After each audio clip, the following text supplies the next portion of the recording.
Good morning everybody, and this is your S&P 500 day trade setups for today. So starting off on the 8 hour, and we are basically just hovering in amongst these moving averages here. Did get a trade in yesterday, got stopped out for break even. We'll get to that on the lower time frames, but for me at the moment this is very delicate. So I'm not really interested in actually putting money in shorting or long at the moment. It doesn't really look like we have much direction. I think the key level that we have at the moment is kind of a zone here. Let me just get it there. Well, we can do it. Use the full length of the tail, so you can see that was an area of support that we found before breaking through.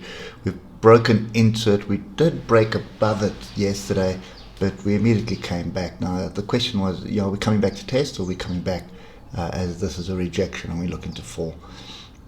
Trend lines have broken as well, and I think just get to 3 hour, you'll see what I mean.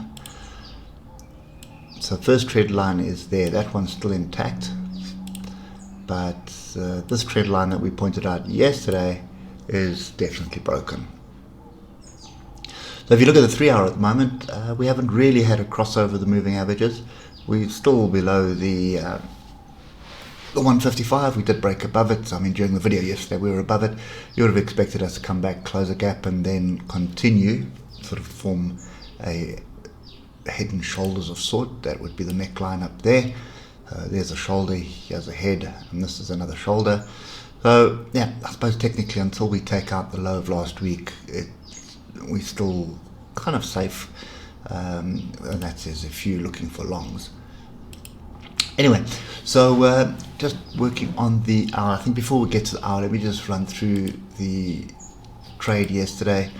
So basically what we're looking for is at 44.40 here. You can see there was a pretty clear level here, and I was looking to buy at 44.4. First opportunity missed, second opportunity got us triggered, and we basically went back to close the gap. So on the cash market, this is where the market closed. That's pretty much the gap. You can see we rejected that area, and we were still below the moving averages at that point.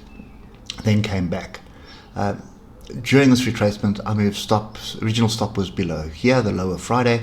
Moved stop up here below the low of the day, and as we sort of rejected these moving averages here, I just moved stop up to entry. Expecting it to come back and then expecting another leg up. That did not materialize, so basically got stopped out for break even. So for me at the moment, just looking at where we are now, we've got a complete crossover of all three moving averages now, and the oscillators point to the downside on the 15 minute. That doesn't look very positive. If you look at the hour, we're stuck in amongst the moving averages here, not something that I want to be trading. So what I'm looking for, I'm just going to use the current low of today and just tidy that up there. So those are the two areas that we're looking for. This one can go. So I'm looking for a break of 44.33. Break of 44.33 is going to give me an opportunity to get down to 44.20. So that's pretty much the trade to the short side. What may happen is we actually may just sort of bounce around here, and then the lower time frames start crossing over to the upside, and then that would get me basically looking for an opportunity to move to the upside. So we could also just go sideways until we hit the trend line here, and then trend line's not perfect. Let's just get it perfect. There it is there. So there's the first low. There's our first swing low, second swing low.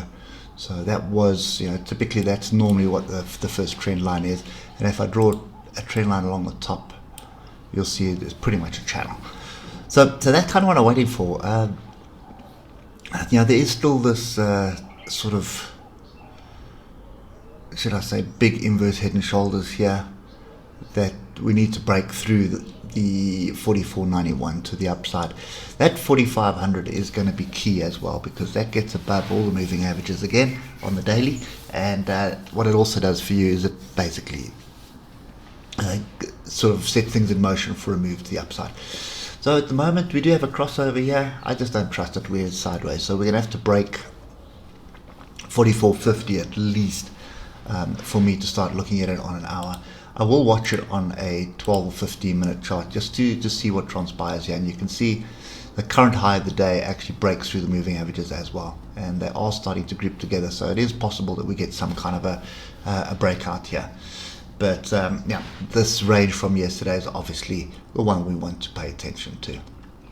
So yeah, I'm kind of sit on hands until we get some sort of structure. We'll have to wait and see what structure there is. Just bear in mind there's this little gap down the bottom here. There's a tiny little one in this mess here, and it's on the 5-minute chart. There it is there, and there's another little one there, and another little one there. So there's a couple of gaps right at the bottom of basically the low of Friday. So pay attention to that. These gaps have all been closed, so there's nothing really else there. There's a gap here, 2 gaps here, well, that one's closed. That one is, sorry, wrong one. No, that one's still open. So that gap's open. There's another little gap down there as well. You can see where it closed and where the next bar opened. It's a gap, and those are the only 2 gaps there. So down at 44.37 are gaps. Anyway, that's kind of my view at the moment. I'm sitting patiently. I don't like what I see here. I have a feeling we're either going to come and touch the side here and then move, but remember, often when this happens and we sort of gradually grind sideways into structure, which would be this trend line, 9 times out of 10 we probably just track a trend line for a bit and then drop outside of that trend line and either establish a new trend line or alternatively have a half decent pullback. So I think that's kind of my view at the moment. We've got a big inverse head and shoulder, but we've also got a fairly big shoulder there, head, and this little sort of collaboration of price action here could be another shoulder forming as well. So yeah, I'm set on hands. We'll wait and see. If I do see something, I'll drop it on the Telegram channel. But when a trade doesn't work out like it did yesterday, and you off the right levels and the level basically doesn't happen, then it's normally a warning bell to start looking for the next level to the downside. And the next level to the downside in this structure is pretty much down here. That is 44.08, which would be 4400. So 4400, we've broken through it. We've used it a couple of times as support and resistance in the past. So that would probably be the most logical area, and I'm probably willing to take a stab at along there as well. Anyway, that's kind of me at the moment, sitting quietly and just watching what's going on. I hope it helps you, and we'll catch up with you tomorrow. Cheers for now.